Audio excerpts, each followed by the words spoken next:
안녕하셨어요? 오늘 저와 여러분이 나눌 이야기는 기도에 대한 이야기입니다. 성경에 나타난 기도를 통해서 기도가 무엇인지 알아보고 또 교회 안에서 존재하는 기도의 종류, 기도의 방법, 기도의 형태, 여러 가지 기도에 대한 이야기를 나눠보려고 합니다. 여러분들 기도한다는 거는요, 숨 쉬는 거에 비교할 수가 있어요. 여러분 지금 숨 쉬고 계시죠? 한번 크게 한번 쉬었다가 내쉬어보세요. 네. 이렇게 우리가 숨을 쉰다는 것은 살아있다는 거잖아요. 그런데 사람이 숨을 쉬지 않으면 어때요? 그렇죠. 죽는 거죠. 그리스도인이 기도를 하지 않는다 하는 것은 영적으로 죽는 것이다. 이렇게 말씀을 드릴 수가 있습니다. 기도를 멈추면 영적으로 죽는 것이다. 그런데 많은 사람들이 어떻게 기도해야 될지 모르겠다. 노력을 해도 내 기도 생활이 발전이 없다. 이런 이야기들을 많이 합니다. 근데 우리가 기도라고 하면요, 하나님께 마음을 모아서 청원을 드리는 인간의 행위를 생각하기 쉬운데, 사실 기도라는 것은 하나님께서 먼저 주도하시는 것, 하나님께서 먼저 주도하시고 그런 하나님의 의지와 인간의 의지가 상호작용하는 것이다. 마태복음 22장 37절에 이런 말씀이 있죠. 기도는 하나님께 말씀을 드리고 듣는 인격적인 대화다. 성경에 나타난 말씀이 있어요. 아우스틴 성인은 기도를 애정을 다해서 하나님을 쳐다보는 행위다. 그렇다면 교회에서 전통적으로 말하는 기도의 의미는 사람의 마음과 정신을 하나님께로 향하는 것, 이렇게 정의를 하고 있어요. 성경에 보면 예수님께서 사마리아 여인에게 물을 청하시는 장면이 있습니다. 요한복음 4장 6절에서 10절이죠. 길을 건너라 지치신 예수님께서는 우물가에 앉으셨다. 마침 사마리아 여인이 오더니 물을 기르러 온 거죠. 예수님께서 그 여인에게 이렇게 얘기합니다. 나에게 마실 물을 좀 다오. 근데 그 여인이 사마리아 여인이었잖아요. 어떻게 선생님은 유다 사람이시면서 저에게 물을 청하십니까? 이렇게 대답을 하니까 예수님께서는 내가 하느님의 선물을 알고 또 나에게 마실 물을 좀 다오, 이렇게 말하는 사람이 누구인지 알았더라면 오히려 네가 그에게 물을 달라, 이렇게 청했을 것이다. 그런 이야기를 하죠. 이 말씀에서 나에게 마실 물을 좀 다오라는 이 예수님의 말씀은요, 내 기도가 하나님의 갈증을 풀어드리는 것이다, 그런 의미가 있다는 거예요. 우리 그리스도께서는 모든 사람을 만나러 우물가로 나오십니다. 먼저 우리를 찾으시고 마실 물을 좀 달라, 이렇게 우리에게 청을 하세요. 예수님의 이 청은 우리를 갈망하시는 하나님의 깊은 목마름에서 나온 것이다. 우리가 알든 모르든 기도는 인간을 구원하시고자 하시는 하나님의 깊은 목마름과 하나님을 찾고 그리워하는 우리의 목마름이 만나는 것이다. 그게 기도라는 거예요. 기도는 우리 일방적인 행위가 아니고 하나님의 목마름을 우리가 기도로 응답해 드리는 것입니다. 그럴 때 하나님 기뻐하신다는 거예요.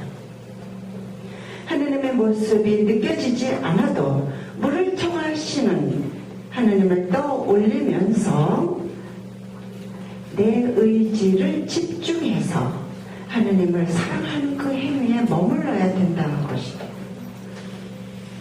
기도는 목표가 하느님과 내가 일치하는 것입니다. 그렇기 때문에 하느님께 다가가려고 하는 훈련을 해야 되는 거예요. 쉽지 않죠. 그래서 어떤 분들은 기도를 노동이라고까지 얘기를 했습니다. 힘들다는 거예요. 나의 흩어졌던 의식을 모아서 당신만을 바라보고 마음을 모을 때 하나님께서 기뻐하시고 위로받으신다는 거예요. 기도는 하나님께 나의 마음을 드리고 머물고 쏟는 하나님을 사랑하는 행위입니다. 내 의식 속에 하나님을 놓치지 말아야 하고 세상 일을 끊고 하나님의 뜻을 헤아리는 집중하는 기도를 드려야 합니다. 하나님께서 목말라 하시니 우리는 기도로 응답하는 것입니다. 왜냐하면 기도는 하나님께서 우리에게 주시는 선물이기 때문에 그렇습니다. 선물입니다. 기도는 양이 아니고 관계입니다. 성부 하느님과 예수 그리스도와 내 안에 성령과의 관계입니다. 인간은 자신의 의식을 하든 의식을 하지 않든 늘 하느님을 찾습니다. 죄 때문에 하느님과 비슷함을 잃어버렸다 하더라도 인간은 창조주, 자신의 창조주의 모습을 여전히 간직하고 있어요. 내 안에 선한 의지, 그리고 하느님의 그 은총으로 하느님께 돌아가려고 하는데 중요한 건 하느님께서 나를 먼저 찾으신다는 거예요. 하느님께서 우리를 먼저 사랑하시기 때문에 내가 하느님을 사랑할 수 있는 거죠. 인간이 창조주를 잊거나 숨거나 멀리 도망을 가도 자신을 버렸다고 하느님을 원망을 해도 하물며 냉담을 해도 살아계신 하느님께서는 모든 일을 이 기도로 부르셔요. 신비로운 만남을 원하시는 겁니다. 끊임없이 부르시는데 인간이 아무리 오랫동안 냉담을 하고 쉬었다 하더라도 언젠가는 다시 다 나오시잖아요. 그게 뭘까요? 하느님께서 은총을 남겨두셨다는 거예요. 영원한 구원을 위해서 필요한 은총을 남겨두셨다는 거예요. 그 은총으로 인해서 10년, 20년 냉담을 해도 다시 돌아올 수 있다는 겁니다. 자신이 자신의 발로 온 것 같지만 그 발걸음에는 하느님의 축복이 있다는 거예요. 우리가 하는 기도를 통해서 하느님께서는 점점 당신을 드러내십니다. 또한 우리 역시도 나의 참 모습을 찾아갈 수가 있습니다. 기도 안에서 참 내 모습을 찾아갈 수 있다는 거예요. 참 내 모습을 찾아가는 것이 뭘까?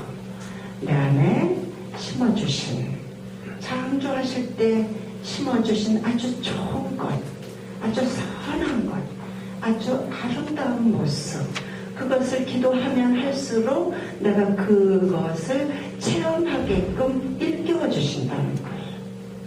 그러면서 하나님은 당신을 점점 드러내시고 기도하는 사람은 그 기도를 통해서 내 안에 그 선한 모습 조금씩 회복되어 간다는 것입니다. 교회 안에는 기도가 아주 오랜 전통으로 내려오는 게 있어요. 이제부터 구약에 나타난 기도부터 하나하나 살펴보겠습니다. 구약 성경에 나타난 기도는요, 한마디로 하느님과 이스라엘 백성 사이의 계약과 구원의 형태로 이루어지고 있습니다. 구약 성경에 나타나는 기도에서 하느님은 아브라함을 제일 먼저 부르십니다. 아브라함은 하나님과 대화를 했던 사람으로 아주 믿음이 좋은 사람이었어요. 창세기 12장 1절에 보면 내 고향과 친족과 아버지의 집을 떠나 내가 너에게 보여줄 땅으로 가거라. 하나님께서 아브라함을 부르시고 떠나라고 합니다. 아브라함은 즉시 떠나요.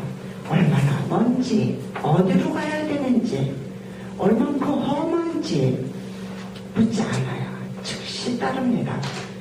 험난하고 식솔도 많고 그러나 즉시 떠납니다. 우리는 이 아브라함의 행동에서 기도의 본질을 엿볼 수 있어요. 기도의 본질, 이게 무슨 말인가? 하느님의 뜻에 따라 행동하기로 결정하는 마음에 귀를 기울이는 것, 이게 기도의 본질이에요. 하느님의 뜻에 따라 행동하기로 결정하는 그 마음에 귀를 기울인다. 아브라함의 기도는 행동으로 표현이 됩니다.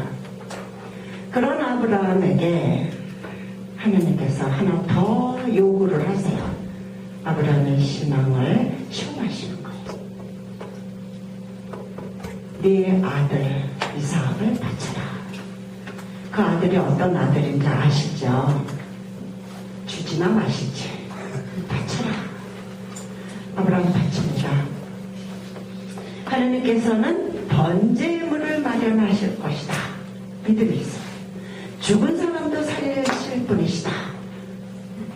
믿는 거죠. 번제라는 거 아시죠? 짐승을 통째로 태우잖아요. 그래서 연기를 맡게 하시는 거. 근데 이 짐승이 이렇게 태우려고 하는 게 뭐예요? 아들이에요. 인간의 눈으로 보면 비정한 아버지, 하느님의 눈으로 볼 때는 의심하지 않고 순종하는 아브라함이라는 겁니다. 아브라함의 기도는 하나님께 대한 믿음의 기도예요. 믿음의 기도입니다. 믿는 이들의 아버지가 된 아브라함은 우리 모두를 위해서 당신 아들을 아끼지 않고 내놓으시는 성부 하느님을 닮았다는 거예요. 우리는 살아가면서 내가 아끼는 것을 가져가시는 하느님을 원망할 때가 있습니다. 알아들으면 축복, 못 알아들으면 원망이라는 거예요. 그러나 다시 정화가 되면 돌려주신다는 겁니다. 이 과정, 정화 과정을 거치고 이겨내야 하는가 대화가 가능하다는 것이죠. 여러분들 지난 시간에 화해 용서 시간 배우셨죠? 어떻게 다 화해하셨나요? 이 미소의 의미가 뭘까요? 네, 하셨을 거예요. 그러나 혹시라도 도저히 용서가 안 되는 사람, 그래서 내가 화해하기 힘든 그 사람이 나를 정화시킬 수 있는 도구라는 거예요. 평생을 함께 사는 배우자가 정말 부글부글하게 몇십 년을 같이 사는데 나를 부글부글하게 만드는 그 배우자가 나를 정화시키는 도구라고. 그래서 보내셨다. 그럼 어느새부터 생각이 좀 달라요. 네, 고개를 끄덕끄덕 해주셔서 감사합니다. 이스라엘의 12지파의 조상 야곱의 이야기를 하려고 합니다.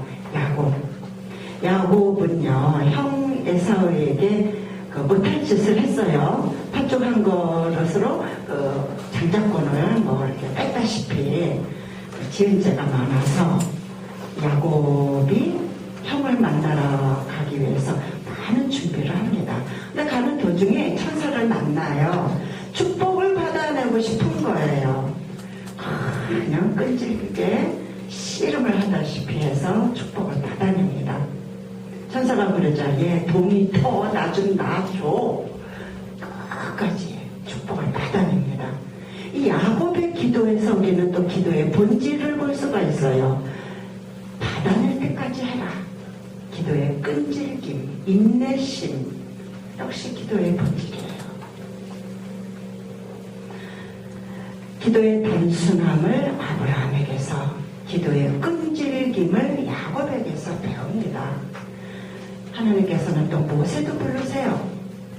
모세를 부르시고 이스라엘 백성을 이집트에서 구원해내라 하고 사명을 주시는데, 이 과정에서 이 모세가 얼른 대답을 안 하잖아요. 이런저런 이유를 대고 핑계를 대고 회피를 합니다. 예라는 대답을 얼른 안 해요. 왜냐하면 타인을 위해서 파견된다는 것은 굉장히 두렵고 어려운 일이에요. 힘들거든요. 그러나 하나님께서는 모세를 계속 설득을 하십니다. 오랜 줄다리기 끝에 하나님의 뜻을 자신의 뜻으로 받아들이죠. 맞추게 됩니다. 이 과정에서 모세는 기도하는 법을 배우고, 우리 역시 그 과정을 통해서 기도라는 건 이렇게 하는구나, 그 과정을 배우게 됐죠. 기도는 자기 자신을 위해서도 물론 기도를 하지만 남을 위해서, 그러니까 모세는 하나님의 백성을 위해서 전구하는 기도를 하게 됩니다. 탈출기 17장 8절에서 13절에 보면 이렇게 돼 있어요. 그는 자신을 위하여 기도하지 않고 하나님께서 당신 몫으로 삼으신 백성을 위하여 기도한다. 그런데 이 민족이, 이 백성이 아주 고분고분 말을 잘 듣는가? 아니죠. 광야에서 얼마나 정신없이, 그쵸? 금송아지 만들고는 난리를 쳤어요. 이 모세가 정말 이 이스라엘 백성이 이제 그 변심을 해가지고 하나님의 이제 완전히 자르기 직전까지 간 거예요. 그래도 탈출기 32장 1절에서 34장까지 보면요, 이 모세의 간절함이 있어요. 그러나 무엇보다도 백성이 변절한 뒤에 모세는 그들을 구하기 위해서 하느님의 앞을 막아섰다고 그랬어요. 그리고 나중에는 뭐라고 하냐면, 이 백성을 당신이 구원해 주지 않으면 제 이름을 당신 책에서 지워버리세요까지 얘기를 합니다. 그렇게 간절하게. 모세의 경우는요, 모세의 기도죠. 유일한 중재자이신 예수 그리스도를 예시를 하고 있습니다. 우리들 모든 인류를 하느님께로 단절된 하느님께로 이렇게 회복시켜가는, 구원해가는 그 과정을 예수님이 하신 것처럼 모세가 그런 전구의 기도를 했다는 거예요. 구약에서 우리는 욥이라는 인물을 만납니다. 욥은요, 고통의 의미에 대해서 하느님께 한없이 물어요. 왜 하면서 아주 묻습니다. 그런데 하나님께서 빼앗아 가는 것도 감사하고 주시는 것도 감사하고, 그렇게 감사하면서 하느님께서 고통을 주시지만 그 고통에 눈을 돌리지 않습니다. 하느님께로 향하는 거예요. 욥이 고통받는 사람의 모범이라고 하는데 이유가 있어요. 자신의 고통에 대해서는 문제가 해결되지 않았지만 하느님을 만나서 대화하는 것으로 더 이상 자신의 고통에 눈을 돌리지 않는다는 거예요. 하나님의 율법에 충실했던 토빗도 있습니다. 토빗. 사순시기에 토빗에 대한 묵상을 많이 하죠. 새가 날아다니는 그 배설물이 눈에 떨어져서 하루아침에 장님이 돼요. 정말 아무것도 할 수 없는 그런 상황이죠. 그러나 주어진 삶에서 하느님만을 바라보며 치유가 됩니다. 유디시라고 하는 여인도 나옵니다. 구약에 유대민족을 구하는 여인이에요. 적군으로부터 포위가 됐는데 물과 식량이 떨어지면 꼼짝없이 당하게 돼 있는 거예요. 그때 행동을 합니다. 적군으로 들어 적장에 목을 베고 가요. 그래서 위기를 구하는, 행동하는 그런 행동으로 동족을 구합니다. 구약에는 또 많은 많은 예언자들이 있습니다. 예언. 앞일을 알아맞추는 그런 예언이 아니고 하나님의 뜻을 그 시대에 맞춰서 대신 전하는 사람이에요. 예언자죠. 특히 이스라엘 백성이 유배를 가기 전과 유배 이후에 예언자들은 많은 활동을 합니다. 예언자들은 백성들의 신앙교육 또는 마음을 회개시키는 그런 거에 중점을 두고 예언을 합니다. 기도를 합니다. 예언자 중에 나단이라고 하는 예언자 이야기를 하려고 해요. 다윗 왕 때의 예언자였습니다. 다윗 왕 앞에서 험한 소리, 쓴소리를 한 적이 있죠. 지금으로 말하면 청와대로 가는 거예요. 가서 삿대질하고 대통령한테 막 바른 소리 하는 거죠. 언제 잘릴지 몰라. 목숨 내놓고 하는 거예요. 다윗 왕이 부하의 장수 아내 밧세바를 범하고 죄를 지었을 때 나단 예언자가 한마디 하죠. 비유를 들어서 얘기합니다. 한 부락에 많은 양떼를 가지고 있는 부자가 있었어요. 그러나 양 한 마리를 딸처럼 기르는 가난한 사람도 있었습니다. 부자가 집에 손님이 왔을 때 가난한 집에 양을 빼앗아다가 손님을 접대했어요. 이 얘기를 했더니 다윗 왕이 그 부자 나쁜 놈이네. 나단이 뭐라고 그랬을까요? 당신이 그런 사람입니다.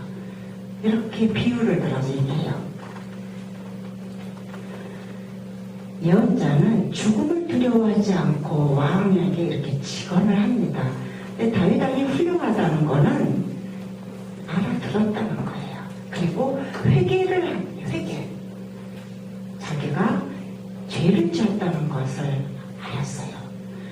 그리고 다윗은 스스로 기도하는 아주 훌륭한 왕이지만 더 중요한 건 백성들과 함께 기도할 수 있도록 인도했다는 거예요. 시편이라고 하는 아주 구약의 걸작, 시편이라고 하는 기도를 짓습니다.